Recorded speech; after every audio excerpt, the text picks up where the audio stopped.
Salut tout le monde, ici Jonathan pour FuFitness. Présentement, vous me voyez avec un chandail d'Endurance Aventure. Je vous signale qu'il y aura un raid Témiscamingue. Ça va être le 3 octobre. Pour avoir plus d'informations, allez au www.enduranceaventure.com. Aujourd'hui, j'avais super hâte de faire une vidéo parce que j'ai fait des recherches et j'ai trouvé des nouveaux termes. Et pour ceux qui me suivent sur les réseaux sociaux, j'ai fait la mention des vidéos qui vont arriver très bientôt. Et aujourd'hui, on parle d'intervalle. Avant, si vous n'êtes pas encore abonné à ma page YouTube, je vous suggère fortement de le faire. Et si, d'aller voir ma page Facebook et Instagram. À tout de suite! Donc, aujourd'hui, vidéo importante, les intervalles. Première des choses, je vais vous expliquer c'est quoi les intervalles, la différence, il y a plusieurs termes, et comment on fonctionne en intervalle. Donc, il y a plusieurs façons. Donc, la première des choses, un intervalle, c'est quoi? C'est un temps fractionné. Donc, c'est-à-dire que si je prends une minute, je vais dire, je la fractionne en deux qui donne du 30-30. Il va y avoir 30 secondes actifs. Donc, je fais des exercices pendant 30 secondes. Et l'autre période, 30 secondes de repos. C'est simplement expliqué, mais c'est ce qu'on appelle du temps fractionné. Il y a plusieurs termes dans lesquels on utilise dans le monde du fitness et j'aimerais en faire démystifier quand on parle d'intervalle. Le premier terme, on appelle le HIIT, High Intensity Interval Training, le HIIT.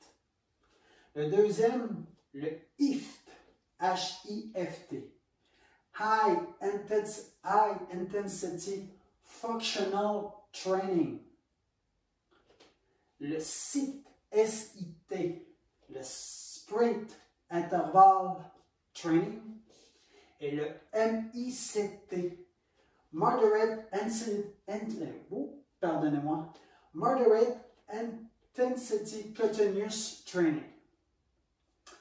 Nous, ce qui nous intéresse, c'est le HIFT, H-I-F-T, le HIIT, H-I-T-T, le SIT, le SIT, est beaucoup reconnu au niveau du vélo, de la course à pied, de la natation ou du rameur.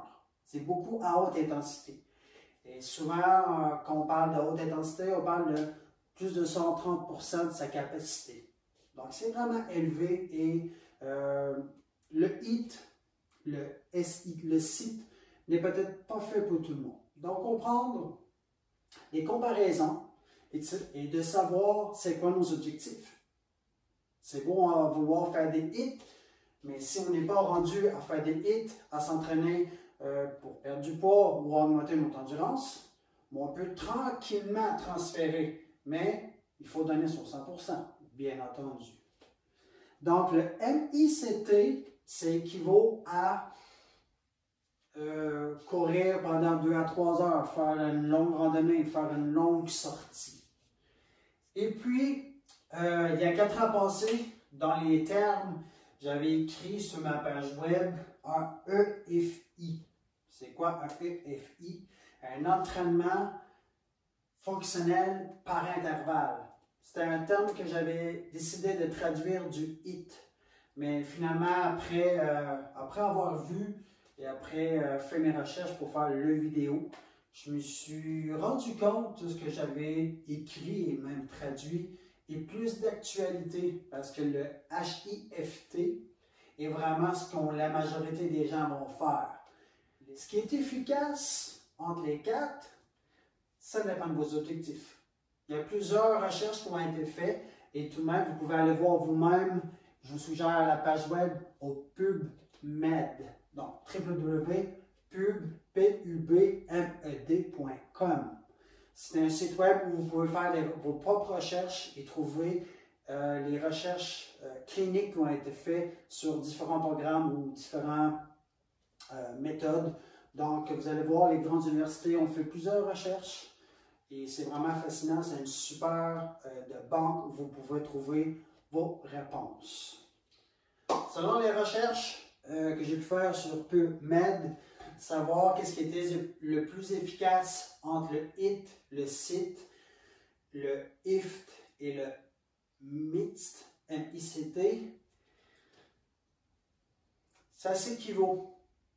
Maintenant, c'est de savoir c'est quoi vos objectifs à vous. Si vous êtes plus un sportif, vous êtes plus en entraînement à l'occasion. Donc, tout dépend de vous et de vos objectifs afin d'optimiser votre entraînement. Et bien sûr, à la conquête de vos objectifs. Eh bien, comment fonctionnent les intervalles? Il y a 3 types. Toujours basé sur 1 minute, 30-30. 30 secondes actifs, 30 secondes de repos. Le premier personnage, le all out, lui, il donne tout ce qu'il a, aucune réserve. Donc, pour un exemple, des squats sautés, pendant 30 secondes, il va exécuter les mouvements jusqu'à temps qu'il n'y ait plus de gaz. C'est simple. All out.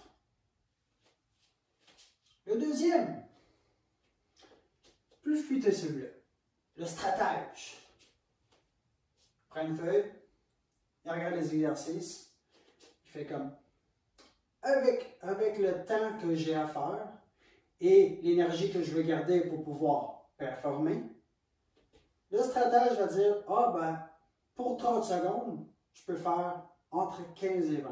Donc, il se donne un objectif à atteindre en 30 secondes, même s'il sait qu'il y a 30 secondes de repos. Et puis, tu as la troisième personne qui, lui, se présente tout simplement, donne son maximum.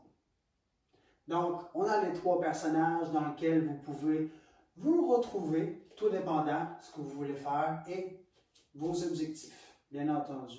Mais toujours respecter son propre corps et, comme je dis souvent aux gens, entraînez-vous avec le corps que vous avez aujourd'hui. N'oubliez pas. Si vous avez des questions, des suggestions ou des commentaires, vous êtes la bienvenue parce que je considère que je n'ai pas la réponse absolue et c'est qu'une simple observation avec le temps et l'expérience que j'ai acquis en entraînement.